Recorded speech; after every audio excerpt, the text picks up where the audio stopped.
Hey, I'm Temper-Mental MissElayneous. I'm a rapper. I was born Elaine Harrington, and that's what I'm most commonly known as, is a rapper. But I'd fall under the umbrella of artist, because I've been in the area of acting, performing, and writer as well, I suppose, on account of that. I've been commissioned to write poetry for the arts and for education and that, so yeah, that's kind of where I'm at the moment. Like, I wrote my first poem when I was about 9.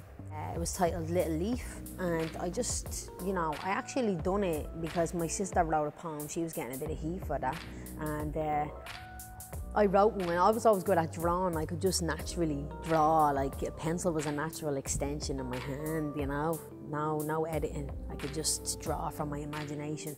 So that was easy for me. So I did this, but she wrote this poem. She was getting a bit of attention, and all I did was wrote it, and it got put on the back of the door in the school, and it gave me a good sense of, it was good for morale, you know what I'm saying? And I just said, yeah, maybe I'll just keep scribbling. I got into like punk, got into metal, you know what I'm saying? So I started branching out music-wise into the music world, into different genres, you know what I'm saying?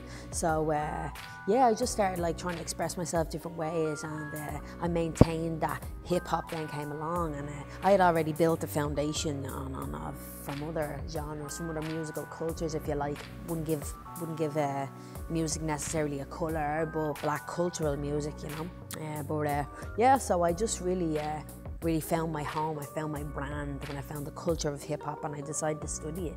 So that's how it began, and that's what I'm maintaining since then. Mind you, I haven't, there was a time where I was quite insular and isolate myself from other influences, other musical influences, like already established bands and that. So I think that really helped me to kind of be secluded from any external influences in my environment, musically, artistically. So it was really inward. That lyrically as well, definitely. Lyrically, I boycotted TV when I was younger. I never watched the news or nothing like that, so I didn't receive a lot of information about what was going on. And people say, oh yeah, you write real politically. Not necessarily. It's kind of socio-political, so it's from my perspective inwardly. You know what I mean? So it's the same with music as well. I had that period, I'd be closed off, and I'd be creating from within me what I wanted, an idea of what I wanted. And I just conjured that when I met the right people then, I don't produce right now.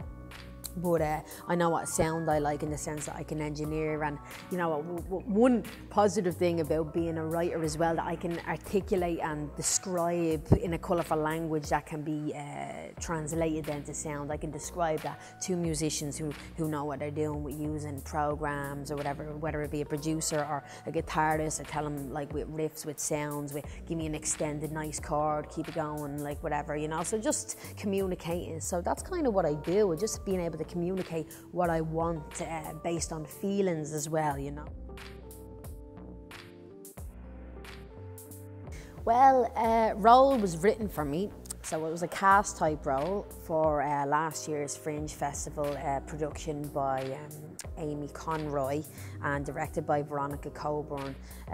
So it was hosted by the Fringe Festival in Dublin. It was called Break.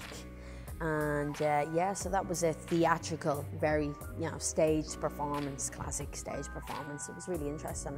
So yeah, it was good in the sense that as it was a cast type role, they were able to utilise the assets of me, you know what I mean, of my own persona, if you like. Maybe a bit of Temper-Mental MissElayneous more so than Elaine, but it was received well. It was different. It was quite different. Veronica Coburn, we actually used, it was like sound effects, so we were miming with a lot of implements we would be using. So it was all, we had to kind of sync our movements with sound. So it was like, it was pretty deep. But there you go. So that's kind of where I went with the performance side of things. In regard to the spoken word and poetry, I would do again a lot of writing. So I'm focusing on written work on paper, how it's structured, how it's read, how it's received through the medium of consuming it visually, of people reading and intellectualizing that,